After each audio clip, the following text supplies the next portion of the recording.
इसके लिए जिस वाणी से नाम जप कर रहे हो यदि झूठ बोलोगे, अरे आश्चर्य होता है, झूठ बोल करके तुम सोच रहे हो हम संभाल लेंगे। नहीं नहीं, झूठ तुम्हारा नाश कर रहा है, तुम्हें पता नहीं। जिस जिह्वा से नाम जप कर रहे हो, अगर नाम का विशेष फल प्राप्त करना है, जल्दी फल प्राप्त करना है, आपको दुखों से बचना है, पाप भस्म करना है, तो झूठ बोलना बंद कर दीजिए। क्या बिगड़ जाएगा आपका? सच्ची बोलने में क्या बिगड़ जाएगा? सच्ची बोलना शुरू करोगे, हिम्मत नहीं रह जाएगी पाप करने की।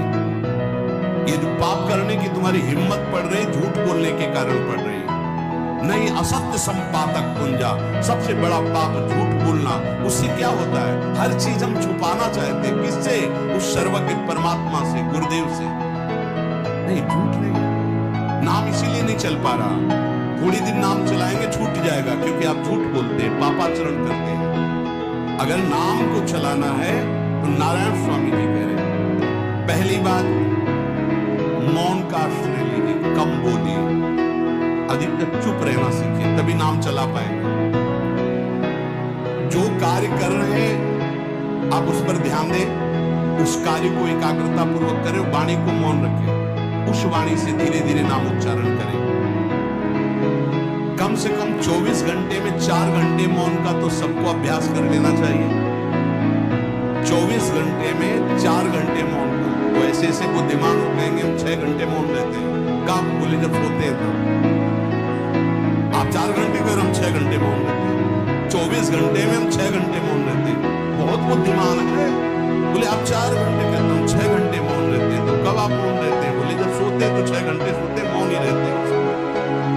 मौन जागृत की कह रहा हूं, 4 घंटे का। नारायण स्वामी के बहुत बड़े महापुरुष हैं। तुम 4 घंटे मौन का अभ्यास करो, ऐसा निकालो 2 घंटे, 2-2 घंटे करके 24 घंटे में 4 घंटे मौन। उस समय हम किसी से बात नहीं करेंगे, नाम जप करेंगे।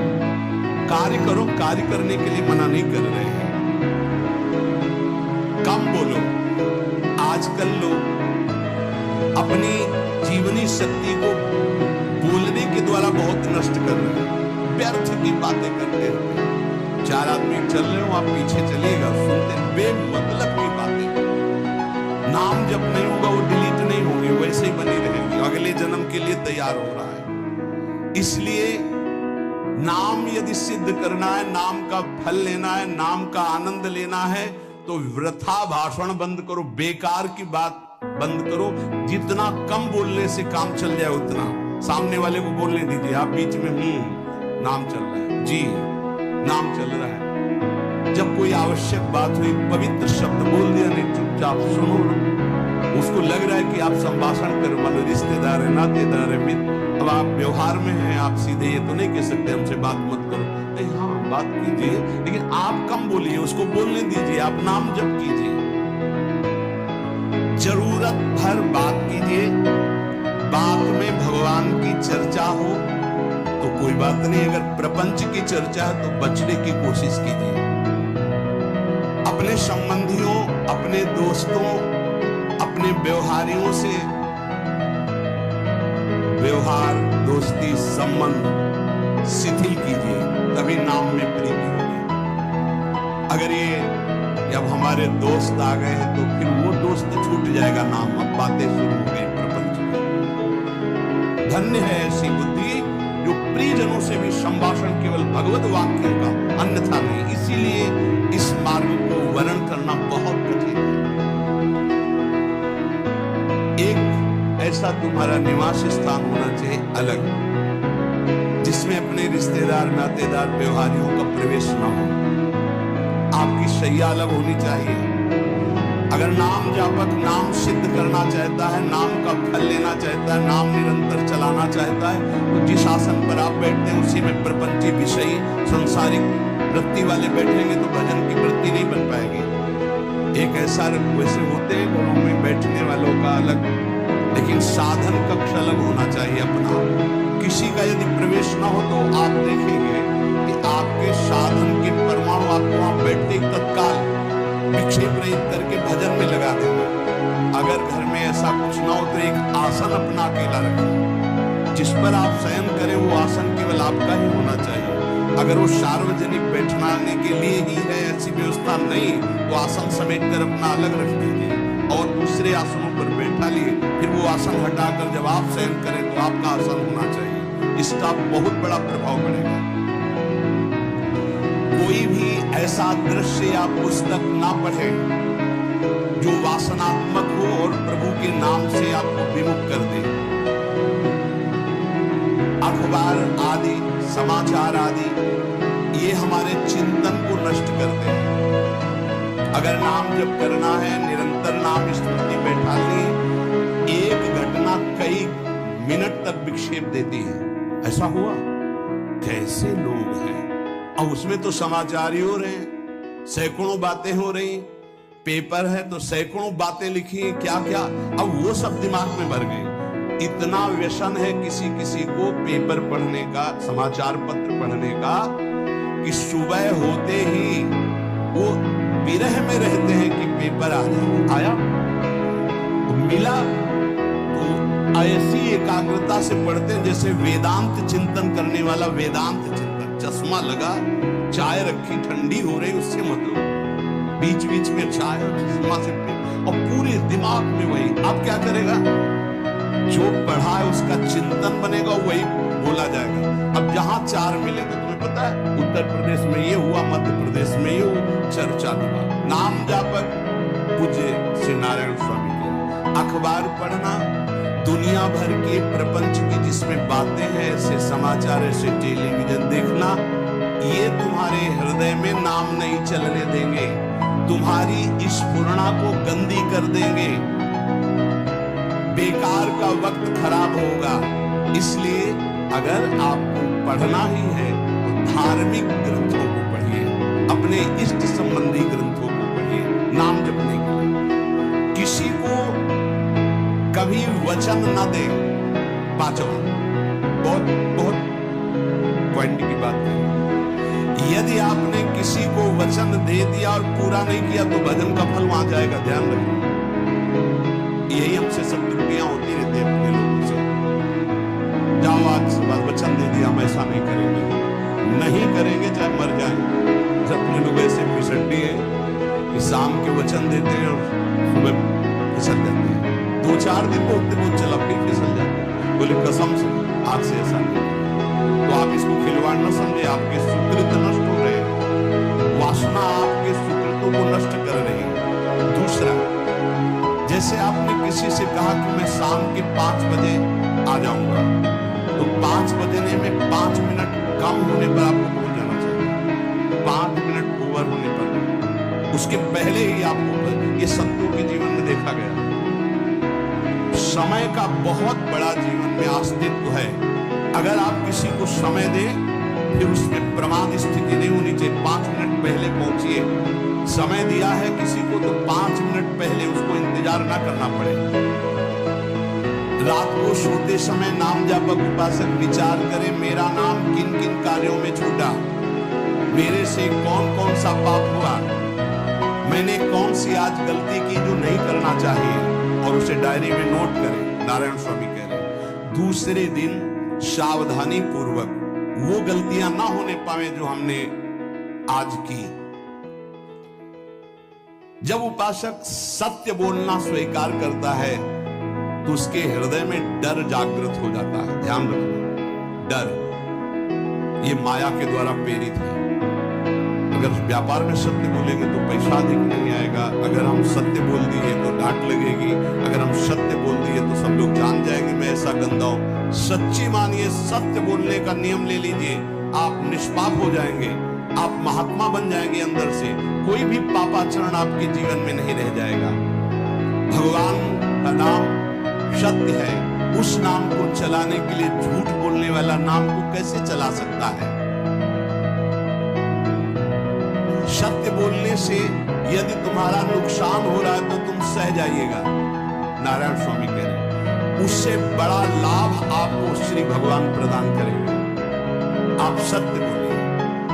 आजकल भगवान पर विश्वास नहीं, इसलिए झूठ पर विश्वास है। कलयुग की ऐसी प्रेरणा है कि सब झूठ बोलने लगे।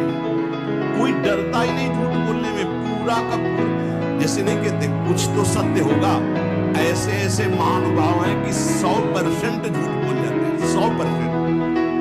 धन्य है मोबाइल जो झूठ बुलाने में बहुत प्रवीण है, बहुत प्रवीण है। अरे भाई हम नहीं मिल सकते, आज हमारा मन नहीं है, खत्म, फिर सत्य बात है, नहीं मिल सकते आपसे, मत उठाओ फोन। अगर तुम्हें झूठ ही बोलना तो फोन क्यों उठाओ? नहीं बोलेंगे, नहीं उठाएंगे तो समझ जाएगा कि उनकी रुचि नहीं। ये झूठ क्यों बोलना, सत्य बोलो। झूठ से यदि आप बच गए तो आपके जिह्वा पे नाम निरंतर चलने लगेगा। ये झूठ ही नाम नहीं चलने दे रहा। असत्य आचरण, छुपाने की वृत्ति, असत्य भाषण, ये नाम में प्रीति नहीं। किसी को भी फुसलाने के लिए झूठ मत बोलिए। सत्य बोलने का अभ्यास कर लिए तो पापी जीव भी महात्मा बन गए। सत्य आवश्यक है। एक बड़े कागज पर ऐसी जगह लिख के रख लो जहां तुम उठते बैठते देखते हो कि मुझे सत्य बोलने का नियम लेना है, झूठ नहीं बोलना है। सत्य साधन कर लो, फिर देखो नाम कैसे चलता है। तपस्या, बड़े बड़े पुण्य, बड़े बड़े तीर्थ स्नान उतना पवित्र नहीं करेंगे जितना सत्य बोलने से होगा। पर बहुत कठिन है इस समय सत्य बोलना। मतलब बात बात पे असत्य का ही वर्ताव हो रहा है, असत्य का। अच्छा, ये कोई संसारी आदमी में नहीं, कुछ ऐसे होंगे जो सत्य की वार्ता करते नहीं। प्रायः क्या जाता है, झूठ बोलने में बोल दिया और सामने वाला राजी हो गया, हम निकल गए। लेकिन सत्य ना होने के कारण आप में सत्य आचरण, सत्य स्वरूप भगवान का नाम, भगवान को कहा गया सत्य नारायण, वो नाम नहीं चलेगा। भजन करने का पहला साधन है सत्य बोलना। जबान से सत्य बोला जाए। और भजन की संख्या प्रारंभ में जरूर ले ली चाहिए।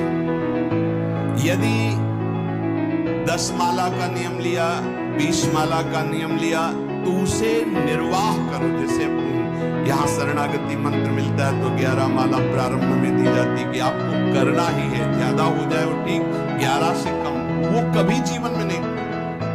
अपने जीवन में गुरु आज्ञा 11 माला तो करनी है, हर समय करना है।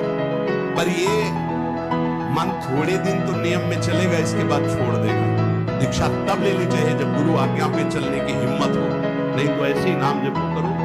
और जब नियम मिल गया 11 माला तो चाहे प्राण निकल जाए, हमको 11 माला पूरे करने, प्राण निकलने का गुरु आज्ञा का पालन करना है। यदि आप नाम जब अधिक मात्रा में नहीं करेंगे तो जो आपको नाम मिला है उसका फल आपको अनुभव में नहीं आएगा। क्यों? क्योंकि नाम का हिस्सेदारी होती है, भजन की हिस्सेदारी होती है। जैसे किसी ने प्रणाम किया, वो भजन लिया।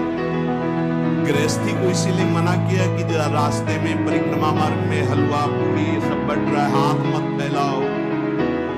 वो दान कर रहा है, स्वीकृत कर रहा है, और कोई दूसरे ले विरक्ता दी। आप अपने भूख मिटाने के लिए 4 रुपया के चना लेके भले पालो, लेकिन दूसरे के द्वारा दिया हुआ हलवा मत पाओ। यहाँ धाम आए हो, भगवत कमाई करने आए हो, यहाँ नाम जप करो, कष्ट सहकर परिक्रमा दो। हो सके 4 रुपए की वस्तु लेकर के आप पशु पक्षियों को पवा दो। किसी एक का पेट तुम मत पाओ दूसरे का। तुम चाहो तो उपवास कर सकते हो, या प्राण पोषण के लिए रूखा सूखा थोड़ा खा लो। ये दूसरे के आराम से धाम में हम आए 2-4 दिन को खाए पिए नहीं, भागीदारी हो जाएगी तुम्हारे पुण्यों की। वहां ऐसे फ्री नहीं है कुछ। भजन का भागीदार राजा भी होता है, जिसके राज्य में रह रहे हैं। जो अन्न देता है वो भजन का, जो वस्त्र देता है वो भजन। इसीलिए गृहस्थ को कहीं कुछ भी स्वीकार नहीं करना चाहिए। ये बहुत ध्यान रखें। अगर आप कहीं तीर्थ, साधु आश्रम कहीं जाते, कोशिश कीजिए कि किसी से सेवा ना ले, और अगर सेवा ले तो उसके अनुसार फिर अर्थ दे दे। अगर आपने वहां भोजन पाया तो उसके अनुसार सोच ले कि अगर हम इतना खरीदते तो कितने का मिलता, वो दे दिया तो आपका भजन बच गया। कभी आपको कोई प्रणाम नमस्कार करे, तत्काल बराबर प्रणाम करो। किसी को अपना भजन का हिस्सेदारी नहीं, सबका मंगल हो। ये भजन जितना बढ़ेगा तो आपको भगवदाकार कर देगा। दिन रात 24 घंटे में 21,600 श्वास चलती है। 21,600 श्वास में 6 घंटा तो सोने के चले जाते, उसमें तो चेतना नहीं रहती। अब हमको अगर 21,600 नाम हमको जपने को मिल जाए तो हमारी हर श्वास सार्थक हो जाए। जो हम 5-6 घंटा सोते हैं उसमें जिनका अभ्यास है तो बात अलग है, नहीं तो वो व्यर्थ जाती है। तो हमें एक श्वास में कई नाम जपने का अभ्यास करना चाहिए, जिससे 200 माला फेरने पर ये 21,600 श्वासों की गणना पूरी होती है। अगर हम 200 माला का नियम लें तो इतना हो सकता है। हमें लगता है अगर हर समय माला नहीं ले सकते तो श्वास वाली माला बहुत अच्छी है। श्वास में 4 बार खींचो, 4 बार नाम लेते हुए छोड़ो। दूसरा साधन, एक छोटी माला ले लेते हो। आजकल तो काउंटर चला है, काउंटर में ज्यादा सुविधा संसार की क्रियाओं में रहने वालों को होती है कि आपने जेब में डाल लिया। तीसरा साधन वो बहुत कठिन है, मन की वृत्ति से नाम माला, श्वास और मन की वृत्ति। उसमें श्वास की भी गणना का ध्यान नहीं रहता, उसमें केवल चिंतन होता चल रहा है। पर ये आखिरी स्थिति होती, इसी के बाद वो परिपक्व अवस्था होता है। जिह्वा से धीरे धीरे नाम उच्चारण करते हुए ये पहला अभ्यास है। प्रारंभिक को एकदम मानसिक में नहीं पहुंचने की चेष्टा करनी चाहिए, 2-4 नाम के बाद मन प्रपंच में फंसा देगा। दूसरा अभ्यास कंठ में, जैसे हम जिह्वा से इसे वाचिक जप मंत्र नहीं होगा, ऐसे नाम होगा, फिर उपान ऐसे, फिर कंठ से चलता है, फिर हृदय से चलने लगता है, फिर नाभि से चलता है। जिसका नाभि से चलने लगता है उसका परावाणी के द्वारा भजन, वो सिद्ध पुरुष कहा जाता है। 4 वाणी, परापश्यंती, मध्यमा, वैखरी। वैखरी जो बोल रहे हैं, जो कंठ से, फिर हृदय से पश्यंती, परा नाभि से, मूलाधार केंद्र से लेकर के संपूर्ण ब्रह्मांड में इसमें नाम गूंज रहा है, वो सिद्ध पुरुष का होता है। पहला अभ्यास जिह्वा हिला करके शुरू करें, राधा राधा राधा राधा। फिर कंठ से, कभी हमारे सतगुरुदेव भगवान को देखना, अगर कोई आ गया और बातचीत का हुआ तो यहां से तत्काल चलता दिखाई देता है ना, कंठ ऐसे ऐसे हिलने लगता है कंठ। अगर शांत बैठे तो फिर नहीं दिखाई। अगर कोई है आसपास, इतनी तीव्रता लगन होती कि कहीं छूट न जाए नाम।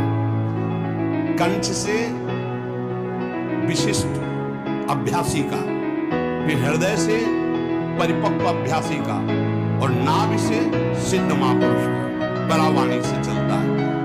अगर 1 वर्ष तक जिह्वा से अभ्यास किया जाए, ये मैंने किया है, नारायण स्वामी कहते हैं, तो दूसरे वर्ष में कंठ से प्रारंभ हो जाता है। 2 वर्ष कंठ से चले तो अगला हृदय से प्रारंभ हो जाता है, और हृदय से 3 वर्ष चले तो फिर नाम से 7 वर्ष में नाम सिद्ध हो जाएगा। अगर नियम पूर्वक झूठ न बोले, सत्य आचरण करे, ऐसे नाम जप करे। हम ये कहते हैं कि चलो थोड़ा धीमे ही सही, पर 12 वर्ष में तो आपको सिद्ध हो जाना चाहिए। 12 वर्ष, यहाँ बोले 30 वर्ष के 50 वर्ष हो गए साधन करते हैं, जीव करते हो, कोई परिवर्तन नहीं। इसका मतलब अंदर से नाम नहीं चलाया जा रहा, नाम में रुचि नहीं। 12 वर्ष में तो भगवत साक्षात्कार करके जागृत स्वप्न सुषुप्ति अवस्था पर विजय प्राप्त कर लेता है साधक। ऐसा ही स्वामी जी ने किया, नारायण नारायण नारायण नारायण नारायण, ऐसी सिद्धावस्था हो गई थी।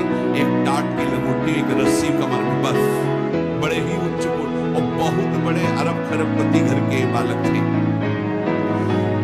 सारी सिद्धियां उसके पैरों में लौटने लगती हैं, जिसका नाम से भजन प्रारंभ हो जाता है, परावाणी से। अजपा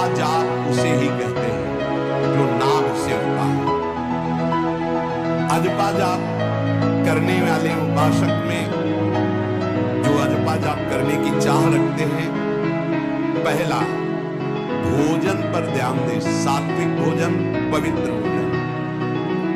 भाई नाम का स्वाद नहीं मिला तो कुछ लोग जो है बहुत प्रसन्न होते हैं जब सांसारिक पदार्थ आता है। बड़ी कृपा श्री ठाकुर जी की रही है कि इस विषय पर जो है बहुत परिपक्व किया। रोटी नहीं मिली, फिर बड़ी रसगुल्ला की दुकान, गंगा का किनारा, गांव में जाना नहीं, जो आकाश पृथ्वी से वो आ जाए वही आपको रोटी तो मिलती है। पहला नाम सिद्ध करने के लिए भोजन सात्विक और थोड़ा, अगर एक समय पाके निर्वाह कर लो तो अच्छा, नहीं तो 2 समय, 3 समय पाने का तो अधिकार ही नहीं साधक को।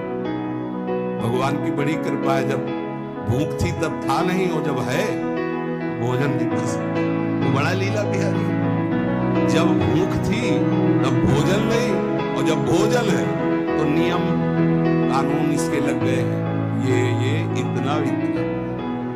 दूसरा, पहला भोजन पर पवित्र। देखो नाम जप के लिए बहुत आवश्यक है, यही जीवन है कि अगर आप नाम जप करने लगे तो हमारा बोलना, हमारा जीना सार्थक हो जाएगा। अगर नाम जप आपको करना है तो पवित्र भोजन होना चाहिए।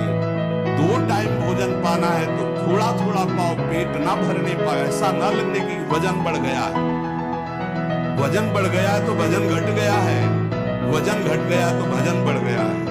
देखो तुम्हारे संसारिक संबंधी माता पिता चाहेंगे कि तुम्हारा चिकना शरीर होना चाहिए, हष्ट पुष्ट होना चाहिए, लेकिन हम चाहेंगे कि तुम्हारा भजन पुष्ट होना चाहिए, भगवदाकार वृत्ति होना चाहिए।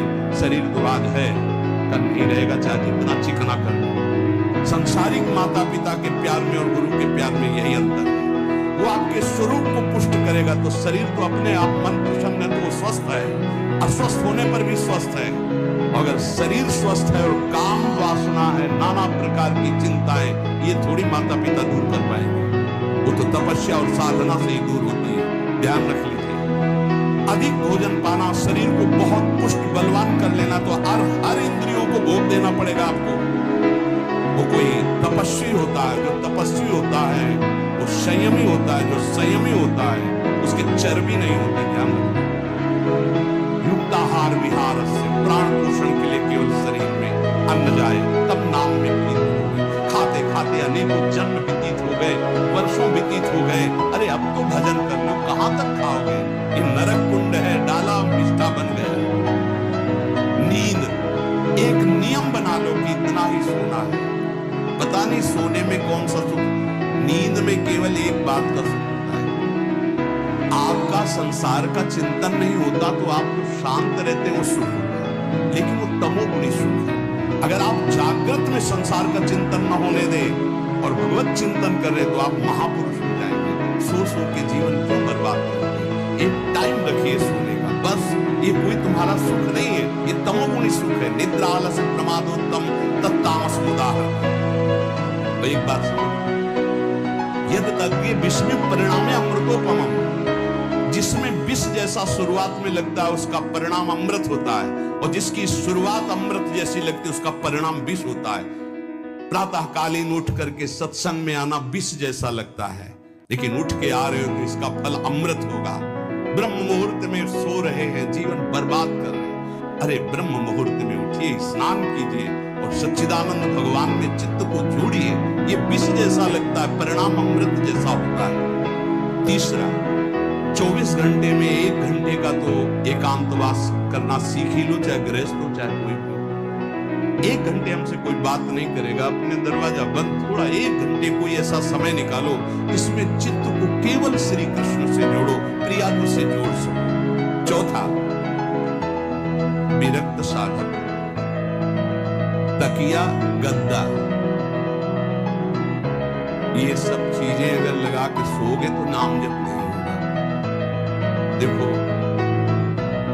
हितधाम में कुशासन, वो एक ईंट कुशासन के नीचे, सर्दी में ओढ़ने के जो हमारे कंबल थे आटे का बोरा बलराम जी लाके देते। आप कसौटी पे नहीं कसेंगे तो भजन नहीं होने वाला। अब तो शरीर रोग से ग्रसित है, अब चाहे जहां रखो चाहे जैसे रखो, प्रिया जुटा। जब तक हमें भवदाकार वृत्ति ना हो जाए तब तक विषयों को स्वीकार नहीं। ऐसे हैं साधक, बड़ा सुख मिलता है। एक ऐसे बड़ा हुआ है आसन, इनके कमरे में जाके देखिए, केवल आसन ही। कितने ऐसे साधक राधा के कुंज में रहते हैं जिनकी चटाई केवल है, न तकिया है न गद्दा है, न उसी चटाई को ऐसे खड़ा कर दिया, बिछा दिया, बस उसी में पड़े, भोजन मिला पा लिया, ऐसे रह रहे। कमरे में देखो जाके तो ऐसा लगेगा कि इसमें कोई रहता ही नहीं, कुछ है ही नहीं, केवल चटाई है। तकिया गद्दा विशेष विलासिता की वस्तुएं तो नाम जब नहीं होने वाला। ध्यान, जहां पड़े आराम से नींद आ जाएगी, सो जाएगी। मतलब तो नींद उतनी आएगी जितनी आवश्यकता है। भजन का खजाना तिजोरी में रखें, कभी किसी से बताए नहीं कि आपका भजन कितने माला कितना होता है। पूज्य नारायण स्वामी जी कह रहे हैं, भजन को खजाने में रखने का मतलब है लूटने वाले डाकू माया बेचती है, काम क्रोध लोभ मोह मद मत्सर आदि, और प्रिय गृहस्थ भगत आदि। कैसे स्वामी जी, अब ये सब आपका ही कहा है, बहुत बीमार आप देखना। ठीक, दूसरे की दुख निवृत्ति करना संत का स्वभाव होता है, पर हम जिस मार्ग के पथिक है, हमारा कर्तव्य है, हमारे पास हमारे प्रभु के सिवा कोई नहीं, हमारा जो कुछ है वो प्रभु है। ए भैया, जैसा श्री जी चाहेंगे वही सब मंगल करेंगे, ये शब्द होना चाहिए, उससे उसका भी मंगल होगा, आपकी भक्ति पुष्ट होगी। कभी भी जो गृहस्थ में भजन करता है, किसी भी तरह का किसी से भी कोई प्रतिग्रह ना ले, नहीं ले लो, ये लो ही बढ़िया रख, नहीं बोला हमारा ये मार्किन का गमछा ही काफी है हमारे लिए, नहीं, ये प्रसाद पर, हाँ इतना किनका दे दीजिए, भगवत प्रसाद है, ये हमारे लिए पर्याप्त। गृहस्थी में अगर आप भजन करते हैं तो अपने भजन को बचाने के लिए किसी से भी दान पुण्य, किसी का भी बट रहा है वो स्वीकार न करें, किसी से प्रणाम नमस्कार, किसी से अपनी सुविधा सेवा स्वीकार न करें। और जो विरक्त है उसको ध्यान रखना चाहिए कि हमारा जीवन केवल जगत मंगल के लिए विश्वेश्वर भगवान को समर्पित जीवन है। ना हम किसी को शाप दे सकते हैं, ना किसी को वरदान दे सकते हैं। सेवक स्वामी की इच्छा को देखता है, ऐसा ऐसा, हाँ प्रिया जी की जैसी इच्छा नहीं, आप ऐसा नहीं, प्रिया जी बस जबान से कभी ना किसी के प्रति शाप का, और ना हरिराम व्यास जी ने कहा कि शाप और वरदान हमारे स्वामी की, तो हमें हर बार में यही बोलना है, जैसी प्रिया जैसी श्यामा जी की इच्छा। नहीं, आप कुछ कह दीजिए, राधा राधा राधा, नहीं कैसे मंगल होगा, आशीर्वाद दीजिए, राधा राधा राधा, बहुत संभाल के। महात्माओं को इस बात में सावधान रखना चाहिए कि ये माया ममता का रूप धारण करके तुम्हारी तिजोरी को खाली कर देगी। खजाना लूटने के लिए माया बहुत अनुभवी माँ सेवक के रूप में आती है, खास सेवक। आप तक जहां दगा हुआ है तो खास सेवक है। जब वृक्ष कटने लगे तो आपस में बात की, भाई ऐसा कौन आ गया जो हमें काट सकता है? बोले हमारा कोई मिल गया। तो कुल्हाड़ में जो बेट है ना, बोले मिल गया कोई हमारा। खास बन करके आती है माया, सेवक सेविका रूप लेके। बहुत अनुभव की बात महापुरुषों की, मान लीजिए विरक्त जनों के लिए खास बात है। सेवक सेविका रूप रख करके माया आएगी। इसके बाद अगर आपने स्वीकार किया, फिर तुम सेवक होगे, वो स्वामी होगे। समझ रहे हो? बहुत अंदर से इस बात को समझ लीजिए। अगर आपको भगवत प्राप्ति करनी है तो जब तक शरीर में श्वास रहे, सेवा मत स्वीकार करना किसी की। कपड़ा धुलाना, खाना पीना, भीख मांग के खाओ, भिक्षान, या आकाशवर्ती से जियो। जैसे मनाओ, ना कपड़ा धो पाओ तो उतने पहनो जितना धो पाओ। किसी को अपनी सेवा में प्रवेश मत होने दो। अपने शरीर की सेवा, अपने जीवन की सेवा जब तक श्वास है तब तक स्वयं करो, नहीं तो तब लग जोगी जगत गुरु, जब लग रहे निराश, जब आशा मन में भई, जब गुरु और जोगी दास। इसलिए होश में परमार्थ के पथिक को कभी किसी की सेवा नहीं लेनी चाहिए, कभी किसी को सेवक नहीं बनाना चाहिए। भगवत भाव से नेकी कर दरिया में डाल, उपदेश दे दिया चल अपने मार्ग में। जीवन की ये बात हमारी अनुभव की मान लीजिए, अगर निर्विघ्न पंथ निर्वाह करना है तो कभी किसी को यहां सेवक न बनाया जाए। सेवक सेविका के रूप में स्वीकार करने वाले साधु का हृदय आग की तरह जलने लगता है।